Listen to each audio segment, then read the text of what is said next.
Assalamualaikum students. I hope you all are fine and safe at your homes.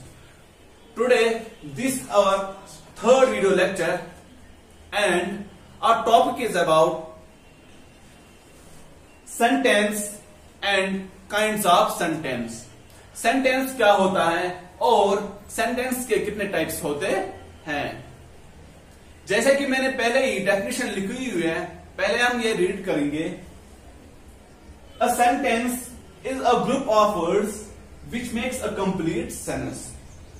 जो sentence होता है ये एक ग्रुप होता है वर्ड्स का, ग्रुप ऑफ वर्ड्स होते हैं जिनको लास्ट में मीनिंग निकलनी चाहिए. ग्रुप ऑफ वर्ड्स कुछ भी हो सकता है, लेकिन अगर उनकी लास्ट में अच्छे से सेंस नहीं होता है, मीनिंग नहीं निकलती है, तो उसे हम सेंटेंस नहीं कहते हैं. जैसे मैंने पहले ही एक एग्जांपल ऑलरेडी दी हुई है बोर्ड पे.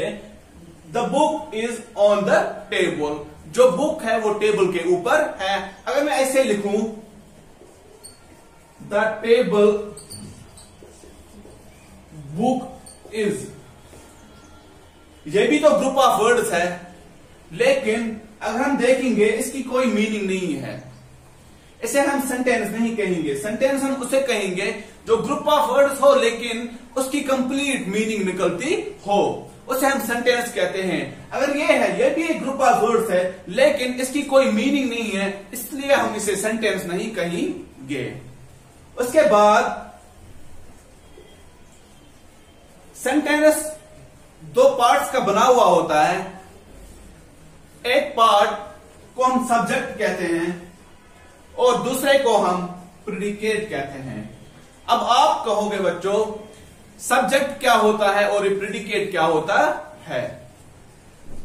Subject is what you are going to talk about in the sentence. Subject वो होता है कि हम किसके बारे में बात करने जा रहे हैं सेंटेंस में. अगर कोई सेंटेंस है, हम उसमें किसी के बारे में बात करते हैं, हम किसके बारे में बात करने जा रहे हैं या कर रहे हैं, उसको हम सब्जेक्ट कहेंगे. जैसे मैंने एक एग्जांपल दी हुई है पहले ही. Aamir speaks English. Aamir English बोलता है, अंग्रेजी बोलता है. यहाँ पे जो आमिर है, हम यहाँ पे आमिर की बात कर रहे हैं, इसे हम सब्जेक्ट कहेंगे. क्योंकि हम यहाँ पे आमिर की बात कर रहे हैं, इसे हम सब्जेक्ट कहेंगे. अब होता है दूसरा पार्ट, उसे हम प्रेडिकेट कहते हैं, जो रिमेनिंग पार्ट होता है. Predicate is what you are going to tell about subject in that sentence is called predicate.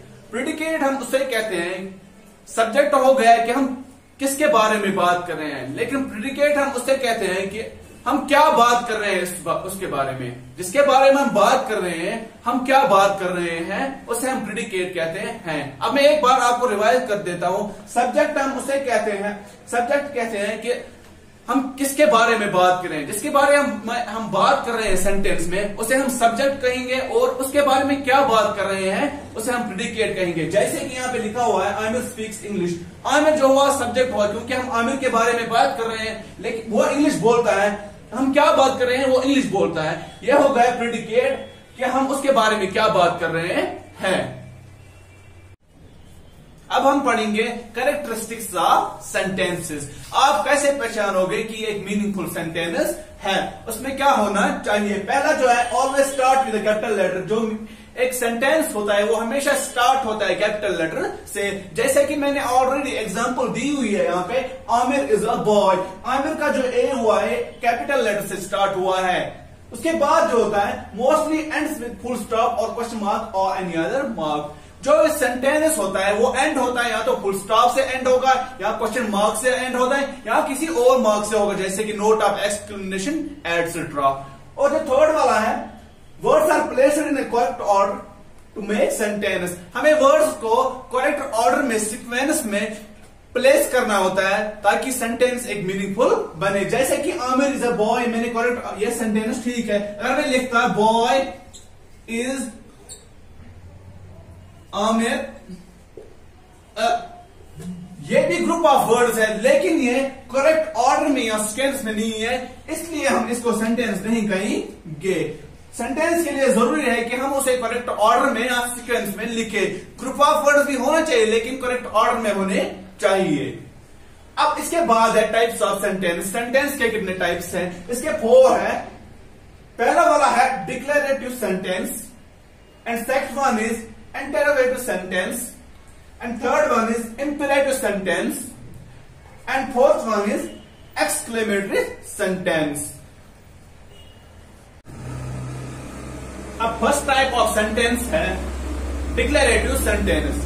Declarative sentence हम किसे कहते हैं? पहले हम इसकी रीडिंग करेंगे। Declarative sentence is a statement, ये एक स्टेटमेंट है।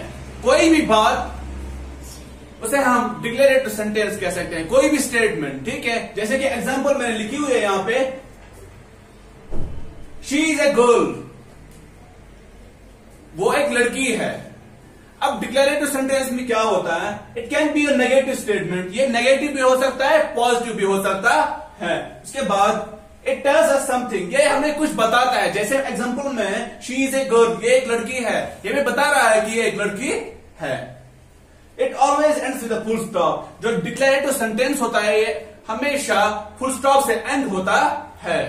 उसके बाद है इंटरोगेटिव सेंटेंस।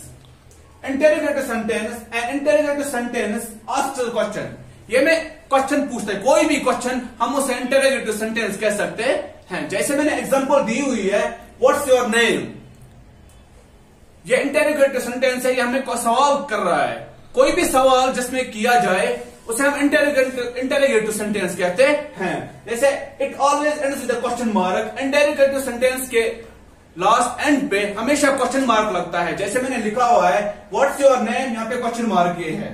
इंटरोगेटिव सेंटेंस आप ऐसे भी पहचान सकते हो, जहां पे भी आप क्वेश्चन मार्क देखोगे वो आप बता सकते हो कि ये इंटरोगेटिव सेंटेंस है। अब दूसरी वाली एग्जांपल है इसकी, वेयर आर यू गोइंग, आप कहां जा रहे हो, यहाँ पर यह भी सवाल पूछ रहे हैं किसी से, इसको भी हम इंटरोगेटिव सेंटेंस कह सकते हैं। और लास्ट में इसका भी क्वेश्चन मार्क है, जहां पे भी आप क्वेश्चन मार्क देखो किसी सेंटेंस के लास्ट में एंड में, उसे हम इंटरोगेटिव सेंटेंस कह सकते हैं।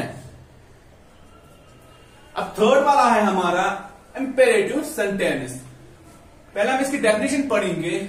We use imperative sentence to give orders और कमांड्स और to make requests. Imperative sentence हम वहां पे इस्तेमाल करते हैं जहां पे हमें कोई ऑर्डर देना हो, या कमांड हो कोई, या किसी को रिक्वेस्ट करनी हो या गुजारिश करनी हो, वहां पे हम इंपेरेटिव सेंटेंस का इस्तेमाल करते हैं। जैसे it begins with the verb और टर्म प्लीज। इंपेरेटिव सेंटेंस शुरू होता है वर्ब से या तो टर्म या प्लीज से। हम कहते हैं किसी को, एग्जांपल दी है मैंने, प्लीज क्लोज द डोर, मेहरबानी करके दरवाजा बंद करे, इसको कहेंगे हम इंपेरेटिव सेंटेंस। यहां पे हम इसको रिक्वेस्ट कर रहे हैं कि आप दरवाजा बंद करें। अब इसमें it usually ends with the full stop. Imperative sentence भी फुल स्टॉप से एंड होता है। उसके बाद इसकी एग्जांपल मैंने लिखी है, कम हियर, यहां पे आओ, मैं ऑर्डर दे रहा हूं, यहां पे ये ऑर्डर है, मैं यहां पे ऑर्डर दे रहा हूं कि आप यहां पे आओ। यहां होता है दूसरा स्टैंड अप, मैं किसी से कह रहा हूं स्टैंड अप, ये भी ऑर्डर है। अब यहां पे किसी को रिक्वेस्ट कर रहा हूं कि please open the door, please close the door, इसको हम कहीं, ये रिक्वेस्ट में आता है, ठीक है। इनको हम कहेंगे इंपेरेटिव सेंटेंसेस। इसके बाद है फोर्थ वाला एक्सक्लेमेटरी सेंटेंस। ये किसे कहते हैं? हम पहले इसकी डेफिनेशन पढ़ेंगे। हम शो स्ट्रॉन्ग फीलिंग्स, इमोशंस और एक्साइटमेंट। जैसे कि मैंने लिखी है, पहले ही मीनिंग लिखी हुई है, किसी को मत कुछ प्रॉब्लम होगी, ऐसा साथ हम फीलिंग्स, हम एहसास को कहते हैं, और इमोशंस हम जज्बात को कहते हैं। जब हम कोई जज्बात जाहिर करते हो या कोई एहसास जाहिर करते हो, उस टाइम हम ये एक्सक्लेमेटरी सेंटेंस इस्तेमाल करते हैं। जैसे कि मैंने एग्जांपल्स लिखी हुई है नीचे, व्हाट अ लवली फ्लावर, कितना अच्छा फ्लावर है, फूल है, हम कह रहे हैं जज्बात करें, कितना अच्छा फूल है। और दूसरा वाला है, wow I can't believe it, wow मुझे यकीन ही नहीं हो रहा है, यहां पे हम अपने जज्बात जाहिर कर रहे हैं, इसे हम कहेंगे एक्सक्लेमेटरी सेंटेंस। यहां पे हम एक्साइट हैं, हम फीलिंग जाहिर कर रहे हैं। थर्ड वाला है अलास शी इज गॉन, मतलब दुख का इजहार भी करें, इमोशंस में दुख भी आता है, अलास हो गई। अब मैं आपको होमवर्क दे रहा हूं, ये कुछ सेंटेंस है, आपको पहचानने ये कौन से टाइप्स ऑफ सेंटेंस है, जो कि हमने पिछले पढ़ा। सेंटेंस क्या होता है, सेंटेंस किन चीजों का बना हुआ होता है, सब्जेक्ट, प्रेडिकेट। उसके बाद हमने पढ़े कैरेक्टरिस्टिक्स ऑफ सेंटेंस, उसके बाद हमने पढ़ा टाइप्स ऑफ सेंटेंस। अब मैं आपको कुछ सेंटेंसेस दे रहा हूं, आपने पहचानना है ये कौन से टाइप ऑफ सेंटेंस है, इनके आगे लिखना है, ये आपका होमवर्क है। उसके बाद आपने मेरे पर्सनल नंबर व्हाट्सएप नंबर पे होमवर्क सबमिट करना है। अब मैं आपको पढ़ता हूं ये sentences. First one is who told you this lie, आगे क्वेश्चन मार्क है इसके। And second one is I want to be a doctor. And third one is what did you do then. And fourth one is please get me some water. Fifth one is my mother is a writer. And sixth one is what a lovely hair you have. And seventh one is stand up. And eighth and last one is Sophia is a good dancer. Okay, thank you, अल्लाह हाफिज। अब एक काम आप करना, कोई भी subscribe करना नहीं भूलना। आप ये चैनल सब्सक्राइब करना चाहिए, क्योंकि आगे में जो लेक्चर्स अपलोड करूंगा आपको उसकी नोटिफिकेशन मिल सके। ओके, थैंक यू, अल्लाह हाफिज।